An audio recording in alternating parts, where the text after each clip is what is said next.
ciudadana Aida Merlano puede pasar al estrado.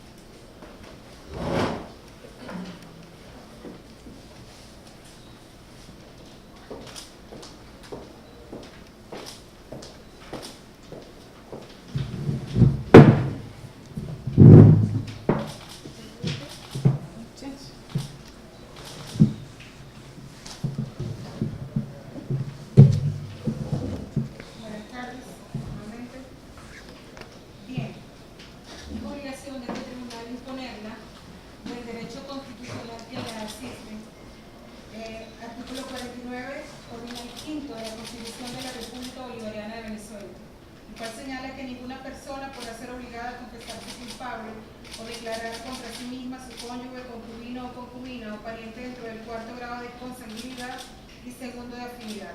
La confesión solamente será válida si fuera hecha sin ninguna coacción de ninguna naturaleza. En este estado tiene la palabra, señora. Muchas gracias, señora jueza. Primero que todo, quiero pedirle excusa a la República Bolivariana de Venezuela por mi ingreso al país de una manera ilegal. Pero quiero manifestarles a todos que mi desesperación me llevó a tomar la decisión de buscar refugio en este país, ya que soy perseguida por el presidente de mi país, Iván Duque, con la intención de asesinarme luego de la fuga organizada por una clase política dirigente en el país con la colaboración de Vargas Lleras y el exfiscal general de la Nación. Yo fui condenada a 15 años de prisión por delitos que no cometí.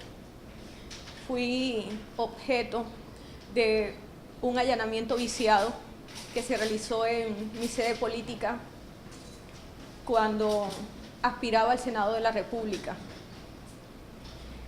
En ese allanamiento, y como lo pueden ver las imágenes que yo mostré y denuncié ante la Fiscalía General de la Nación y se la entregué a los medios de comunicación para que fuesen testigos de lo que me ocurrió, muestra claramente cómo la Fiscalía y miembros de la policía sembraron pruebas que me incriminaban en delitos como porte de armas en calidad de custodia,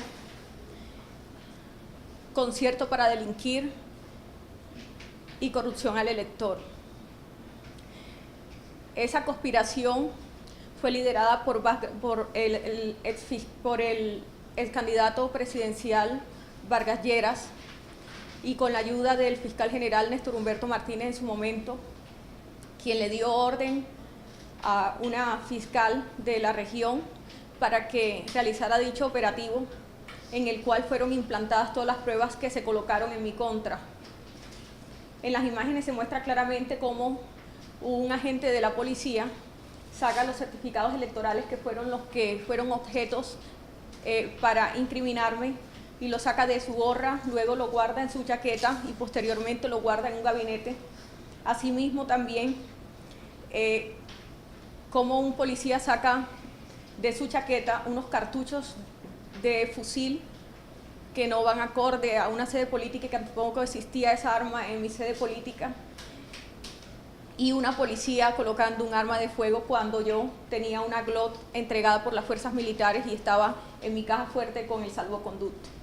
Todo esto es para decirle, señora jueza, que está más que claro que lo que hicieron conmigo fue un montaje para quitarme del paso, y no solamente para eso, para inhabilitarme y guardarme bajo prisión para que los líderes políticos tradicionales de Colombia pudieran seguir trabajando de la manera que lo venían haciendo. Luego que me privaron de la libertad, fui sometida a maltrato psicológico, maltrato físico. Le pagaron al capitán Álvarez, que era quien estaba a cargo de la cárcel El Buen Pastor, para que me maltratara y para que permanentemente hicieran operativos en mi celda tratando de buscar si yo guardaba dentro de la misma pruebas en contra de los que sabían que yo tenía pruebas contundentes para demostrar la corrupción que se maneja en el país. Luego, no entendí el porqué de todo este entramado. Yo le quiero contar que desde los 16 años soy una líder política. Lo diríamos así porque tengo carisma, porque siempre me preocupé por la gente, por el barrio, por las necesidades de la comunidad. Y desde muy niña debo confesar que tuve una relación sentimental con Julio Gerlain, un gran empresario, contratista del Estado, que aprovechándose de mi circunstancia, porque mi padre y mi madre se separaron desde muy jóvenes y nos dejaron muy chiquitos a nosotros. Este señor fue un apoyo económico para mi mamá y finalmente yo fui víctima de acoso de este señor durante muchos años y finalmente terminé con él en una relación sentimental. Y él fue el que poco a poco me fue incorporando en el mundo de la política. Y traté de cambiar esa política tradicional que él venía haciendo durante muchas décadas, en donde elegía a su hermano Roberto Gerlain, senador, en un intercambio y compra y venta de votos como mercader de gente. Y fui tratando de cambiar esa política. Y eso fue generando un malestar dentro no solo de la Casa Gerlain, sino también de la Casa Char, que hoy puedo decir que tienen el poder absoluto de la región Caribe, porque se han encargado de comprar a toda la clase política tradicional que mandaba en la región y son los mayores contratistas del Estado y los mayores financiadores de las campañas presidenciales de los últimos años. Podría decirse aproximadamente 20 años hacia acá, mucho antes de la campaña de Uribe o desde la primera presidencia de Álvaro Uribe Vélez. Fui testigo de las altas sumas de dinero que se invertían en esas campañas y de las altas sumas de dinero entregadas por la empresa Valorcon y por la familia Char para financiar las campañas políticas presidenciales y asimismo de otros procesos de corrupción del país. Eso me colocó en el blanco o en objetivo militar de estas dos casas políticas poderosas el momento que decidí independizar mi paso a una política independiente y lanzarme como senadora sin el apoyo de la Casa Gerlain. En un acuerdo, en un complot, me citaron para brindarme el apoyo, pero ya ellos tenían demarcado lo que pensarían hacer conmigo. Y fue cuando se metieron en mi sede política y colocaron a una candidata, Lilibet Ginás, por el partido Cambio Radical. Hicieron un acuerdo en la casa de Arturo Char para que se apoyaran las dos candidaturas, la mía y la de ella.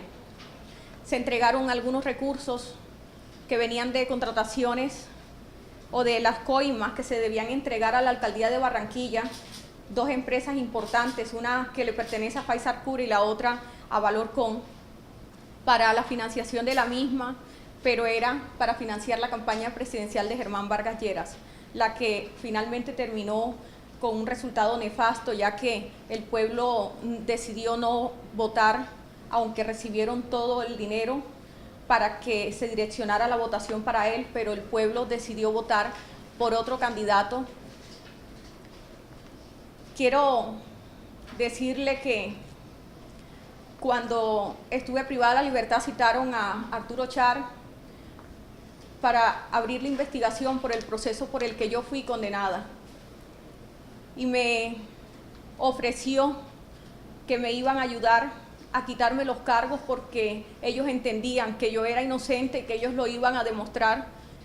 Y yo sabía que la trampa la tendieron ellos y me hicieron declarar, además de amenazas que hicieron contra mi madre, contra mi padre y mi hermana, las que fueron denunciadas públicamente.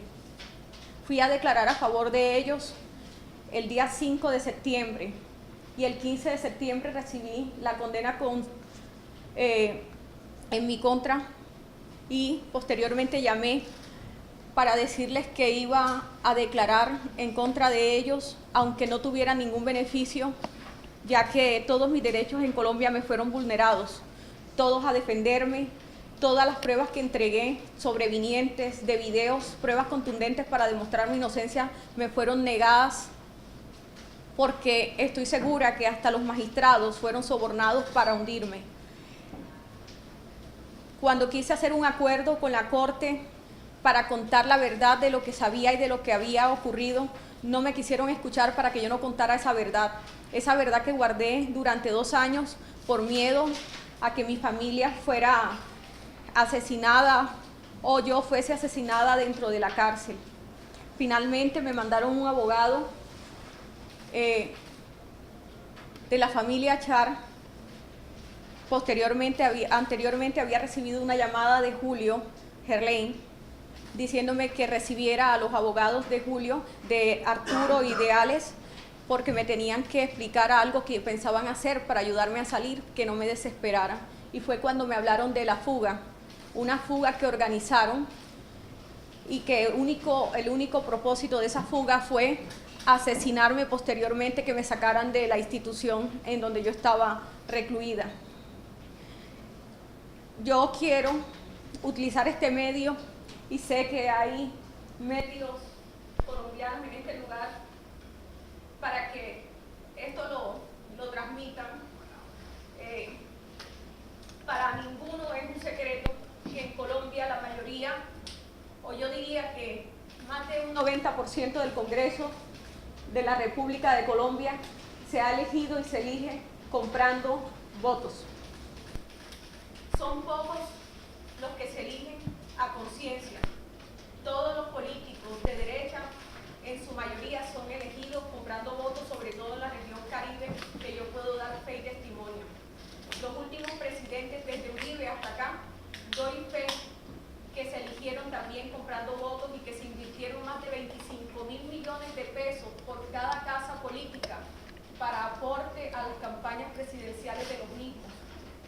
Sé en el momento y a quienes le entregaron cada cifra que fue entregada, como también sé cada congresista qué manejo y cuánto invirtió en cada campaña presidencial para después recibir coimas, para después recibir los cupos indicativos, que creo que para los medios colombianos no les es ajeno a que esos cupos indicativos son los que designa la Presidencia de la República por medio de sus ministerios y se le entregan a las empresas contratistas, y estas empresas contratistas le dan un porcentaje de participación a los congresistas para que recuperen la inversión que hacen a las campañas presidenciales.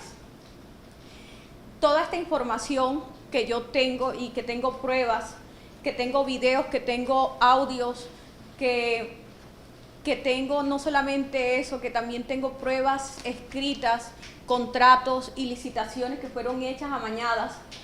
Todas estas pruebas hicieron un blanco fácil para mí para querer asesinarme.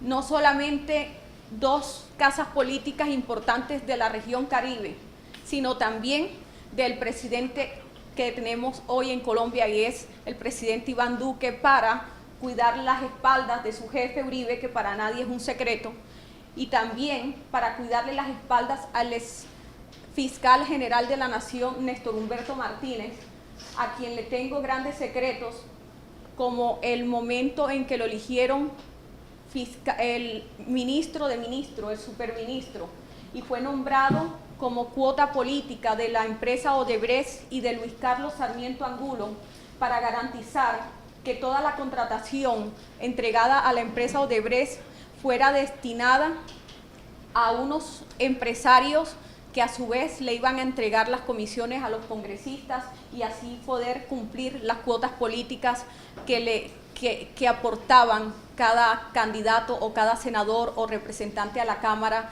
de los diferentes partidos de derecha, ya que los de izquierda nunca participan en el tema que es conocido popularmente en Colombia como la mermelada. Néstor Humberto Martínez, luego de ser elegido superministro con el objetivo de garantizar la contratación y el flujo de los recursos para poder recuperar la inversión que se hizo en las campañas presidenciales, la inversión que hizo Luis Carlos Sarmiento Angulo y también la empresa Odebrecht, entre otras empresas. Luego que se comienza a descubrir el entramado de corrupción con el tema de Odebrecht, entendió el presidente de la República que él era necesario colocarlo como fiscal general de la Nación, y en esa elección de fiscales es cuando se comienza a entregar unos cupos indicativos a los congresistas que votaron a favor de la candidatura de Néstor Humberto Martínez para que se eligiera fiscal general de la Nación, del que yo no apoyé, pero que sí sé lo que se entregó a cada congresista para que apoyaran la candidatura y elegirlo fiscal general de la Nación. Una vez se hace fiscal general de la Nación, comienza a taparle toda la olla podrida a cada político, no solo de la región Caribe, sino de toda Colombia, a tapar todos los espacios y todas las denuncias colocadas a nivel nacional de todo lo que tenía que ver con corrupción y enlodar a la presidencia de la República, porque no es solamente una presidencia la que está enlodada, son una presidencia tras otra y es como un castillo de naipes que va al caer uno, caen todos. Él tenía que garantizar que todo quedara tapado, pero ahora que se ve inmerso en una investigación, él sale de Colombia y a él no lo persiguen cuando él es uno de los corruptos más grandes que tiene la República de Colombia. Germán Vargas Lleras fue el encargado, como desde que estaba en la vicepresidencia, de garantizar, junto con el fiscal general, que no era en ese momento fiscal sino superministro, de repartir toda la contratación, y finalmente tiene todo el manejo. Cuando no se elige presidente y yo le quito el apoyo político y decido no votar por él a la presidencia, es que organizan toda la trampa que me hicieron para que yo quedara enlodada. Y yo me pregunto, señora jueza, ¿cómo es posible, si todos saben en Colombia que toda la clase política de derecha en su mayoría son elegidas con compra de voto, y que mi candidatura no fui yo la que la organizó? Todos saben que yo soy candidata política de Julio Gerlain y que fui apoyada por Arturo Char, y termine yo presa y condenada a 15 años cuando los verdaderos responsables y los verdaderos corruptos están libres en su casa, y hoy ostentando un espacio tan importante en el Congreso de la República como presidente, y es el senador Arturo Char, y hoy es presidente del Congreso de la República, cuando fue él quien organizó junto con Julio y una empresa del distrito que trabajaba para el distrito, los que organizaron mi campaña al Senado de la República. ¿Por qué terminé yo siendo condenada? ¿Por qué después inventarse una fuga cuando han podido claramente ayudarme a demostrarle a Colombia mi inocencia con las pruebas que yo tenía? ¿Por qué organizar una fuga para luego querer asesinarme?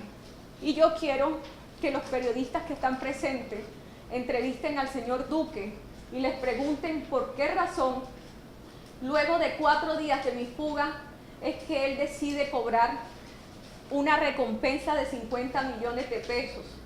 ¿Y por qué el día 16, después de mi fuga, él decide aumentar a 200 millones mi recompensa? Y yo les voy a decir por qué y cuál es la razón. Porque el señor Duque supo todo el tiempo dónde yo estaba, dónde me encontraba, pero no me podían asesinar en el lugar donde yo estaba guardada, donde me tenían secuestrada, porque yo no estaba fugada. A mí me secuestraron luego de que yo me lanzara de la cuerda y me montara en esa moto, y me llevaron a un lugar en donde nunca me sacaron y donde me les fugué por primera vez, y fue en la ciudad de Bogotá. Y me fui con uno de mis captores y dieron con el muchacho, y luego que dieron con el muchacho, el día 15 que yo me les escapo en una finca que estaba en las afueras de Valledupar, en una finca donde decidieron matarme, y los mismos raptores, los que me tenían, me confesaron uno de ellos cuáles eran las intenciones, y era asesinarme y enterrarme en una fosa común para que yo no fuera encontrada nunca. Y justo el día que yo me le escapo, Duque al día siguiente aumenta mi recompensa a primera hora en 200 millones de pesos, porque sé que desde el principio él sabía, porque tanto él como la familia Char y la familia Gerlain tienen intereses en común, porque saben que en el momento que yo salga a declarar todas las cosas que tengo contra ellos y que hoy no terminaría, porque son archivos, porque son bastantes pruebas, saben que en el momento que yo entregue todas esas pruebas, no solamente va a caer él, va a caer Uribe, va a caer Santos, va a caer casi media clase política, medio Congreso y el Partido Conservador completo. Yo me pregunto, ¿cuál fue el delito que cometí cuando mucha gente me tilda de corrupta y me dicen que le robé al pueblo? Y no entiendo si es que no conocen por cuáles fueron las razones que me condenaron. Y yo nunca le pedí un puesto a ningún ministerio, nunca pedí una comisión, nunca me conocieron la cara en ningún ministerio. He sido una mujer transparente, hice parte de la Comisión Segunda. Y en la Comisión Segunda, como presidente, tuve la mejor presidencia en los últimos años, proactiva. Todas las iniciativas fueron en mejora del país. Hice los mejores debates en contra de los ministros cuando consideré que no estaban haciendo un buen trabajo. ¿Cómo le destruyen la vida a una persona? Y resulta que yo debo quedarme esperando que me pudre en una prisión por delitos que yo no cometí. Y luego me dan una esperanza de que voy a salir y compran unos tiquetes a Barbados. Y los medios de comunicación saben a qué me refiero, porque yo no sé de dónde salió que yo compré unos tiquetes a Barbados y ya estaban comprados unos tiquetes a Barbados. Lo que querían mostrar era que yo me fugué y estaba en una isla paradisíaca, o quizás disfrutando de la vida con otra identidad, pero no era esa la realidad era que iba a estar asesinada, enterrada y olvidada, y todos pensando que yo estaba quizás en algún lugar huyéndole a una condena a la que no le tenía miedo. Yo no tengo miedo a ser condenada por delitos que la justicia considere que yo cometí, siempre y cuando, como digo, la palabra justicia lo hagan en franca ley y no implantando pruebas falsas, porque no tengo por qué pagar una condena sobre unos delitos que yo no he cometido, porque me considero una persona, y lo vuelvo a decir, inocente de lo que se me acusa. Y yo le pido al presidente de este país que por favor, si este caso se tiene que llevar a tribunales o a instancias internacionales, que por favor me ayude, porque yo soy víctima del Estado de la República de Colombia en cabeza de Iván Duque, porque sé lo que tramaron en mi contra. Y no solamente eso, me pusieron a cosas terribles en la finca donde me tenían secuestrada en Valledupar.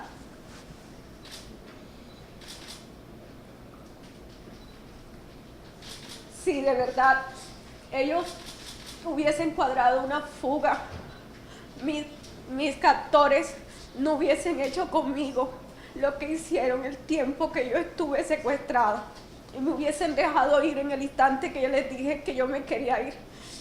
Y no fue así. Tuve que hacer muchas cosas para escaparme de ellos. Me enfermé y pasé mucho trabajo hasta lograr llegar a este país, donde de una manera desesperada atravesé la frontera buscando escapar de toda una maquinaria política que son una base de criminales que tienen nexos con paramilitares, y que quisiera también que pude mirar,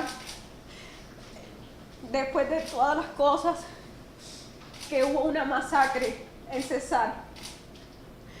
Me parece raro, me parece un poco sospechoso que mataron a 3 personas en un municipio de Cesar, y no sé si quizás fue en el mismo lugar donde me secuestraron, y no sé si de pronto son las mismas personas que me tenían secuestradas y a las que me les fugué en retaliación o quizás para evitar que confesaran quienes los habían contratado para lo que querían hacer contra mí. No estoy asegurándolo, pero hoy pienso cualquier cosa. Y cómo es posible, si yo regreso al país, si regreso a Colombia, quiero que antes de regresar, toda Colombia sepa la verdad de lo que tienen que saber y por qué todo lo que hicieron en mi contra. ¿Por qué no se preguntan cómo condenan a una persona por una práctica que la cometen todos los políticos tradicionales de derecha? Porque no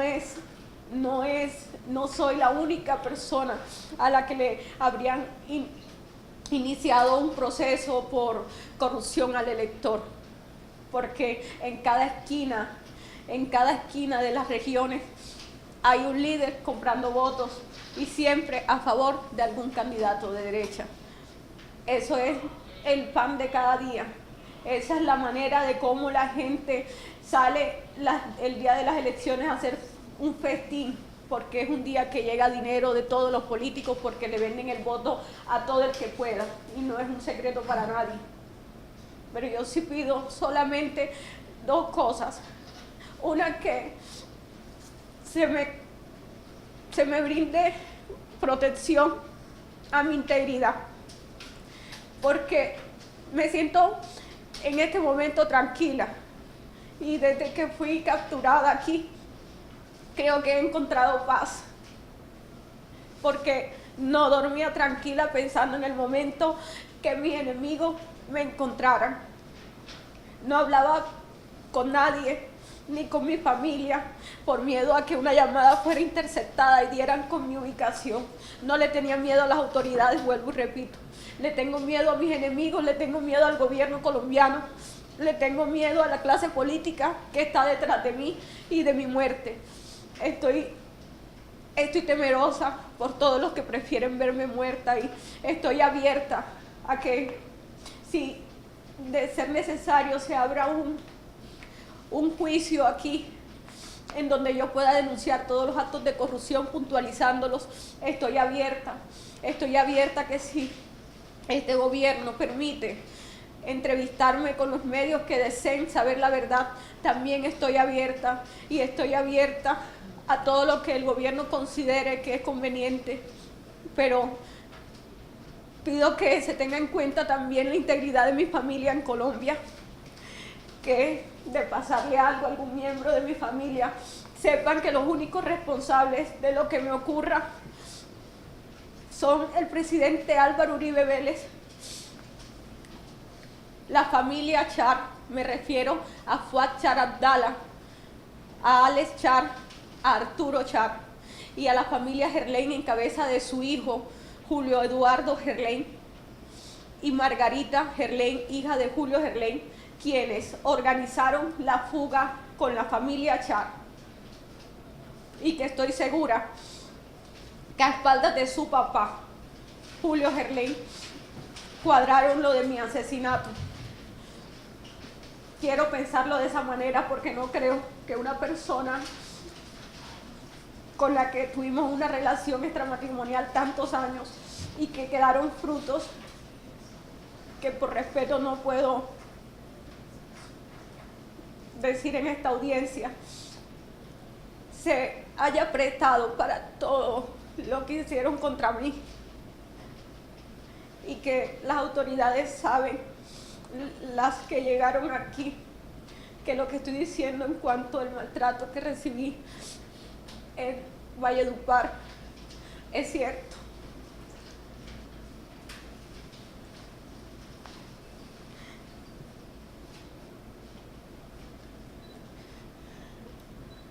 Que fui víctima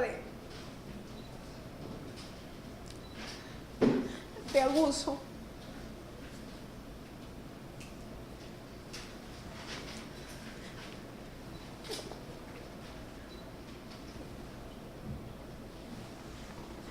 que me lanzaron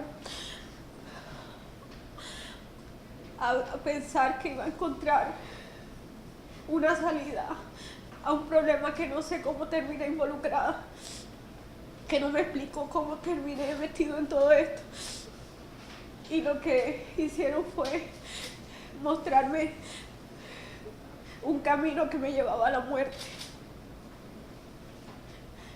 Con lo que les dije de las referencias de los días de los pagos de la recompensa, van a comprender que el presidente tiene mucho que ver en todo, porque está cuidando las espaldas de su jefe político y también las espaldas de los candidatos presidenciales anteriores, de los presidentes anteriores, y sobre todo la del exfiscal Néstor Humberto Martínez, porque si cae Néstor Humberto, cae media clase política colombiana.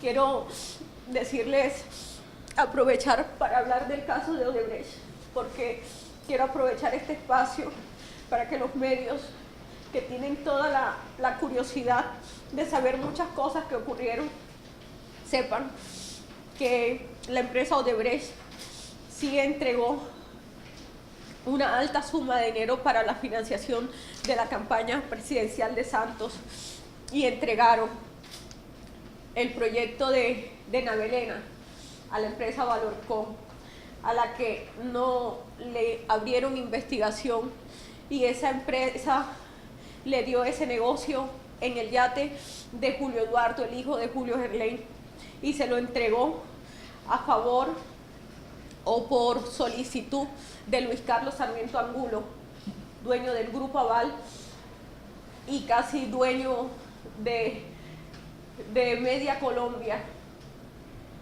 y le entregaron el contrato de Navelena. Asimismo, sé los contratos que entregaron en el distrito de Barranquilla y desde el Ministerio de Defensa, cuando Germán Vargas Lleras era el ministro, entregó 5.000 viviendas a Valorcom para que éste le votara a favor de la reelección. Y estoy abierta a seguir dándole la información y las pruebas de los contratos entregados, campaña presidencial por campaña presidencial, y una vez elegidos presidentes, cómo ellos pagaban las coimas y cómo les repartían a cada congresista sus cupos indicativos para satisfacerlo. Y los que tengan curiosidad del tema por el que me investigaron, yo fui candidata de Julio Gerlain, de Valorcom, como cuota política para que Vargas Lleras midiera mi votación, con un acuerdo que hicieron con la familia Char, y ellos fueron los que invirtieron y los que financiaron y los que organizaron todo el tema y todos los recursos que se destinaron para mi campaña a las personas que me apoyaron. Pero si bien es cierto, en esa candidatura, en la sede política, habíamos dos candidatas. Estaba mi persona y Lilibet Ginás, candidata de Cambio Radical.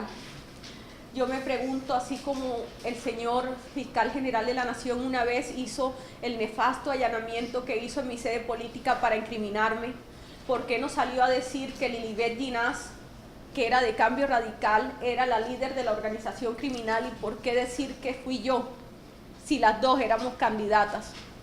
¿Por qué opacar el nombre de una y callar el partido que estaba apoyando en esa sede política? ¿Y por qué incriminarme solo a mí? Porque está claro que ese montaje era destinado para hundirme a mí y no a Cambio Radical, ni tampoco a Lilibet Ginás, que era la candidata de ellos. Yo tengo muchas cosas que decir, pero me quedaría corta y quizás recordar tantas cosas me nubla el pensamiento y me afecta, quizás un poco emocionalmente, pero solicité esta audiencia más que todo para pedirle, señora jueza, que de alguna manera, no sé de qué manera sea posible, el presidente Nicolás Maduro mira mi caso y si lo puede llevar y extender hacia relaciones diplomáticas con otros países, entre esos a la Corte Interamericana de Derechos Humanos, que me ayuden porque le tengo miedo a volver a mi país, en donde sé que posiblemente atenten o intenten nuevamente atentar contra mi vida como ya lo hicieron en repetidas ocasiones. Gracias. Bien, gracias. ¿La defensa tiene alguna pregunta para la ciudadana Aida? No, ciudadana, pues en este momento no tiene ninguna ¿El pregunta. Ministerio Público? Bien. El tribunal sí tiene una pregunta, señora Aida. Fíjense. ¿Tuvo usted la oportunidad alguna vez de realizar una declaración como esta en su país, en su proceso?